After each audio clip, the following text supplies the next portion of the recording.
Cerita dimulai dengan sekelompok aliran setanis yang sedang melakukan ritual untuk sang iblis bernama Abatu. Name of darkness, we usher your spirit. We give our Lord Abatu. Setelah mantra dirapalkan, sosok bayangan hitam mulai merasuki tubuh si wanita dan membuat sang iblis Abatu mendapatkan tubuhnya. Break free from your earthly prison and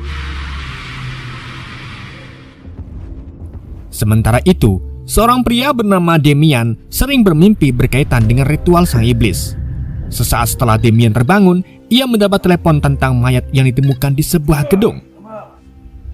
Setibanya di lokasi, Demian yang merupakan seorang detektif segera melakukan otopsi dan menemukan simbol Isruul di mayat tersebut. Devil?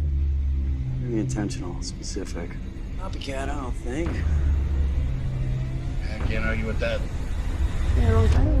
Sementara itu, iblis Abatu yang telah mendapatkan tubuh sedang mendongeng dengan pelayan setianya bernama Tupe. Tupe berencana mencapai circle ke-9 dalam sihir hitam untuk membangkitkan iblis lain ke dunianya. Tupe juga sedang mencari keberadaan Moloch yang menjadi bagian dari rencananya kebangkitan para iblis. Namun sang Abatu mengingatkan Tupe untuk tidak lupa dengan posisinya, dan untuk Demian, Abatu memerintahkan Tupe untuk terus mengawasinya. So soft and beautiful.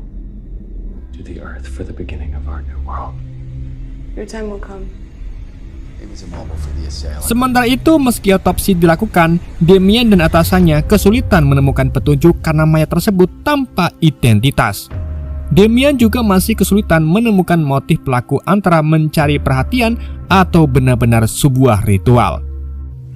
Satu-satunya petunjuk ialah dengan menunggu hasil forensik dan patologi. We don't need master stereo for nothing. Take this and get out of here. In the back of his ankles and elbows were severed. Saat malam tiba, Demian mengunjungi rumah calon mertuanya untuk membahas pernikahan Demian dengan pacarnya yang bernama Abi. I just wish your mom and dad were here. You may reveal yourself to me. Di saat yang sama, Abatu bertemu dengan salah satu anggota dewan bernama Magus. Magus mengingatkan agar Abatu tidak berkeliaran karena terakhir sang iblis muncul, Abatu berhasil ditangkap musuh termasuk Leviathan, Abandon, dan Moloch. Namun Abatu tetap pada rencananya dengan menyelesaikan ritual 7 segel Solomon untuk membangkitkan para iblis yang akan menyelimuti cahaya dengan kegelapan. Create a world of pain and suffering. My children are coming with your task in hand. Di tempat yang berbeda, mimpi Demian terasa semakin nyata ketika ia bertemu iblis yang mengancam akan menyiksa Demian dengan melihatkan kematian orang terdekatnya. Watch me Who's this guy? Di keesokan paginya, Demian juga menghadapi masalah karena uji tes DNA menunjukkan bahwa korban tidak mempunyai identitas seolah-olah belum dilahirkan. Satu-satunya petunjuk yang Demian miliki adalah kartu tarot yang berada di dekat korban. Kartu itu merupakan salah satu syarat ritual yang digunakan seorang algojo yang ternyata Tupe. Seperti biasa, Tupe memulai ritual pengorbanan dengan kartu tarot sebagai simbol. Not my master. Get away from greater purpose than the order could have ever given you.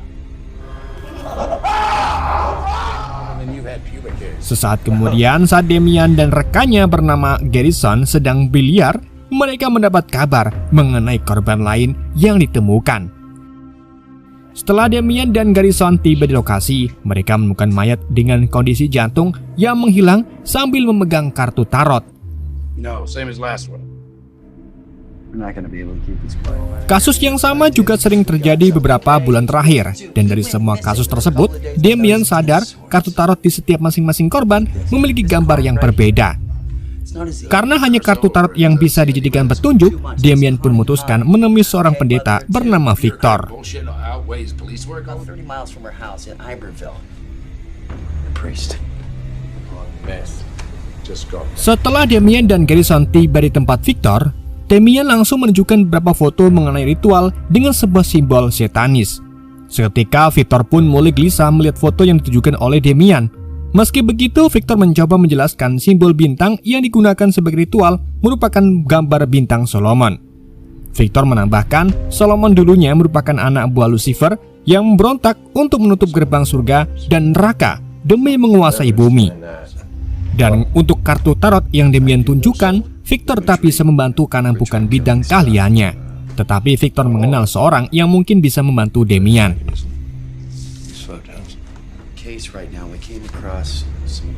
Sebelum Damien pergi, Victor memberikan sebuah buku dan meminta Damien untuk membacanya.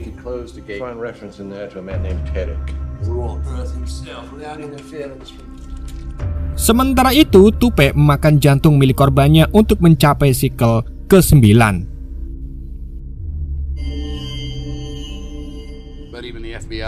Saat malam tiba, Garrison tiba di kantor Damien dengan membawa hasil patologi yang menunjukkan DNA pelaku, namun FBI sendiri tak bisa menemukan apapun terkait dengan keberadaan pelaku pembunuhan.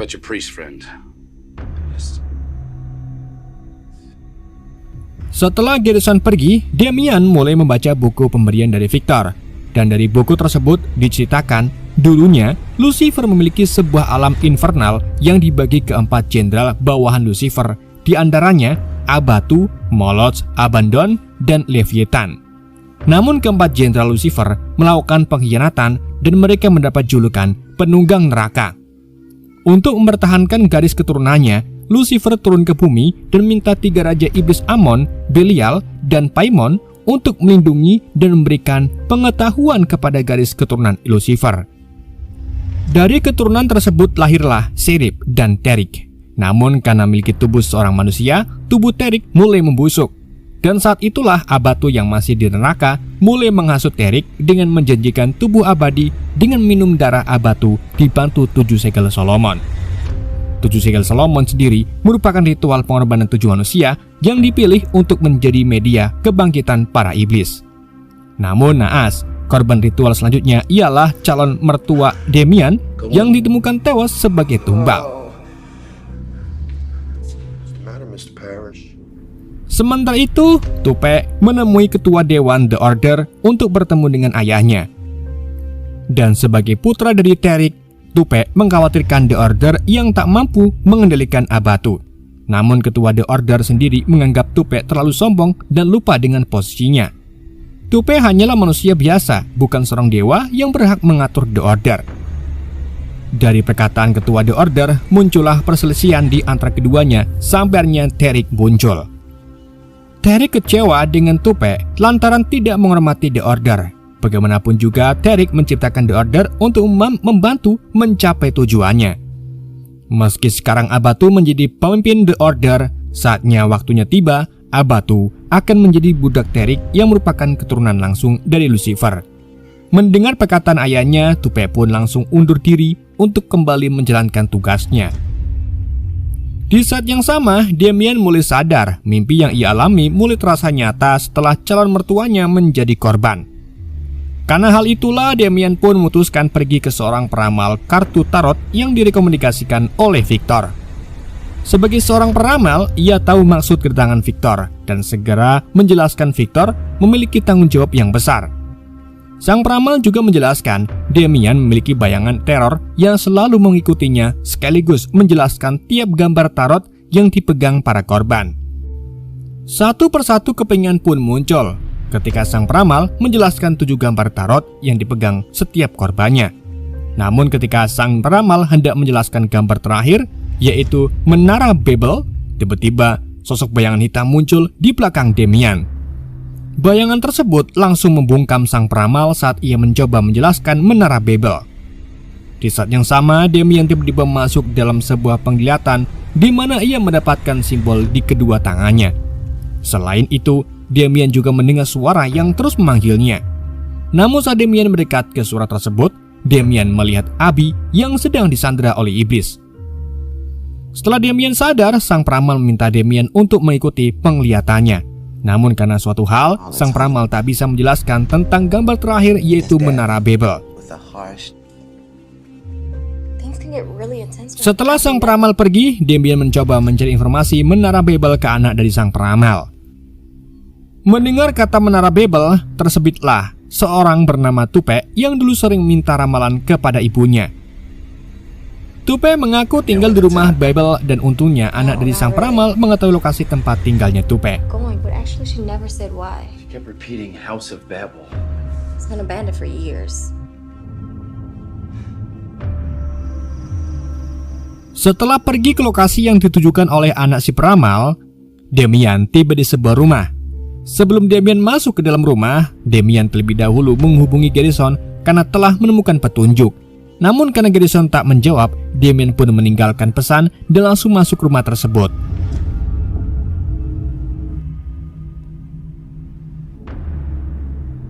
Sesaat setelah memasuki rumah, Damian menemukan sebuah buku mengenai kasus pembunuhan termasuk kasus Jack the Ripper. Saat Damian fokus ke buku tersebut, tiba-tiba Tupe muncul dan berhasil melumpuhkan Damian. Sebelum Damian dibuat pingsan, Tupe mengungkapkan bahwa ia bukan mengincar Damian, melainkan Abby.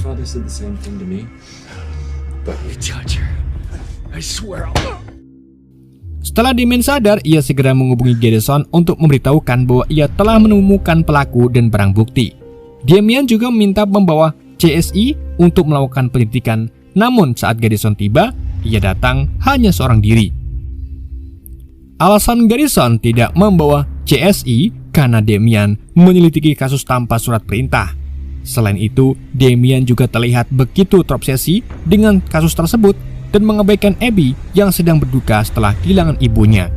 Bahkan, Damian tak cukup tidur sehingga Damian begitu kelelahan. Dan semua alasan tersebut sudah cukup untuk membuat Garrison mengeluarkan Damian keluar dari kasus tersebut. Meski Damian sempat berdebat, namun Damian sendiri tidak bisa membantah fakta itu. And everybody is noticing. Treat me like a fucking rookie, Frank. Evidence because you're not on the case anymore with Abby. Setelah Damian keluar dari kasusnya, ia segera menemui Abby karena cemas dengan penglihatannya. Namun, saat Damian tiba, Abby sudah tak berada di rumahnya. Satu-satunya orang yang bisa membantunya sekarang adalah Victor yang mungkin tahu apa yang sedang dialami Damian. Melihat Damian yang datang, Victor pun mengungkapkan sudah saatnya Damian mengetahui kebenaran. Sebenarnya, Damian merupakan keturunan Sheriff yang merupakan garis keturunan langsung Lucifer. Lucifer yang memiliki kekuatan malaikat dan iblis membagi kekuatannya kepada Derek dengan kekuatan iblis dan Sheriff dengan kekuatan malaikat. Namun keserakahan Derek yang menginginkan kehidupan abadi membuat Sheriff menjadi waspada. Demi menjaga garis keturunannya, Sheriff membuat kelompok bernama Golden Dawn. Namun Derek juga tak tinggal diam dengan membentuk The Order. Berabad-abad kemudian, The Order mulai memiliki tujuan sendiri dengan mencoba membangkitkan Abatu, Moloch, Abaddon, dan Leviathan demi menguasai bumi. Dan demi menjaga Damian yang merupakan keturunan Sheriff satu-satunya, Golden Dawn pun mulai menyusup kehidupan Damian, termasuk Abby dan ibunya yang merupakan anggota Golden Dawn. Sekarang, Abby sedang bertugas di sebuah gedung untuk mencari jejak para iblis yang baru dibangkitkan. Meski Damian sempat ragu setelah mendengar kehidupannya sudah diatur, Damian tetap pergi untuk mencari Damian, maksudnya mencari Abby. Bahkan peringatan Victor yang mengatakan Damian belum siap melawan iblis tak membuat Damian mundur untuk mencari Abby. Check it out. No, Damien me! How about where's Abby? No, Damien, you're not ready for this. Sesaat kemudian, Damian tiba di sebuah gedung kosong di mana ia melihat Abby yang sedang melawan iblis. Namun karena Damian seorang manusia, ia tak berdaya melawan para iblis. Sementara Abby juga dikepung para iblis. Abigail! Melihat Abby yang dikepung, Damian pun langsung membangkitkan kekuatannya dengan simbol yang di kedua tangannya. Dan dengan kekuatan tersebut, dalam sekejap semua iblis pun musnah.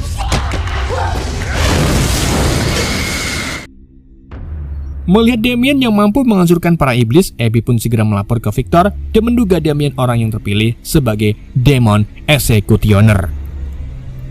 Sementara Damian yang masih bingung segera meninggalkan Victor dan Abby. Untuk meredakan rasa kegalauannya, Damian pun menceritakan semuanya yang ia alami ke Garrison, termasuk Damian yang menjadi Demon Executioner. For a very long time, haven't we? Promise me you call me if you find anything. Setelah pertemuannya dengan Garrison, Damien kembali mengalami penglihatan di mana ia bertemu sosok Raja Iblis, Paimon, salah satu pelayan Lucifer. Paimon bertugas menyampaikan pesan saat Damien sudah siap menghadapi takdirnya. Untuk menjelaskan perkataan Paimon, Damien memperlihatkan kenangan masa lalu Damien yang selama ini Paimon segel. Damien diperlihatkan saat Moloch mencoba bangkit dari neraka dengan merasuki tubuh manusia. Ayah Damien yang mengetahui kekuatan Damien mengorbankan diri untuk memindahkan Moloch ke tubuhnya. Setelah itu, atas perintah ayahnya, Damien membunuh ayahnya sendiri demi menyegel Moloch kembali ke neraka. Paimon juga menjelaskan bahwa kekuatan Damien untuk menyegel jenderal neraka menjadi satu-satunya kunci untuk melindungi bumi. Bahkan, Lucifer sendiri tak mampu menyegel keempat mantan jenderalnya kembali ke neraka. You had no choice. You must send Abatu back to hell. He's in your mind, Salah. Now wake up. Setelah mengetahui takdirnya sebagai seorang demon executioner, Damien pun segera kembali ke tempat Victor. Namun sesampai di sana, Victor ditemukan sudah tewas. Di saat yang sama, Damien mendapat telepon mengenai Garrison yang mendapatkan bukti baru. Tanpa berlama-lama, Damien pun segera menemui Garrison. Namun sebelum ia bertemu Garrison, salah satu anggota aliran berhasil menangkap Damien. Rupa-rupanya semua yang dikatakan Garrison merupakan jebakan demi menangkap Damien, dan Garrison sendiri merupakan iblis bawahan dari Abatu. Abatu yang mengetahui Damien seorang demon executioner segera mempercepat rencananya untuk memanggil jenderal iblis lainnya, yaitu Moloch. Dan sebagai langkah terakhir yang diperlakukan untuk membangkitkan Moloch, Abatu pun mengorbankan Abby di depan Damien. Melihat Abby tewas di depan matanya, Damien pun kembali menggunakan Demon Executioner untuk membasmi semua iblis bawahan Abatu, termasuk Garrison.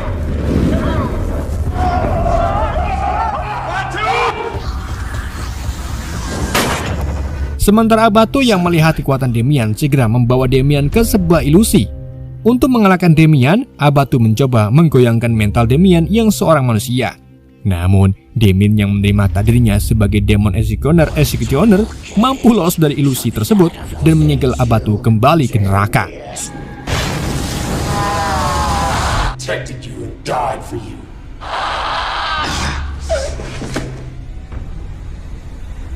Setelah kejadian itu, The Order kembali melakukan pertemuan untuk membahas tentang Abatu yang kembali dikirim ke neraka. Namun, ritual yang Abatu lakukan sebelumnya telah berhasil membangkitkan Moloch yang merupakan kunci bagi The Order. Sedang Damien melanjutkan takdirnya sebagai Demon Executioner melawan The Order. Film pun bersambung.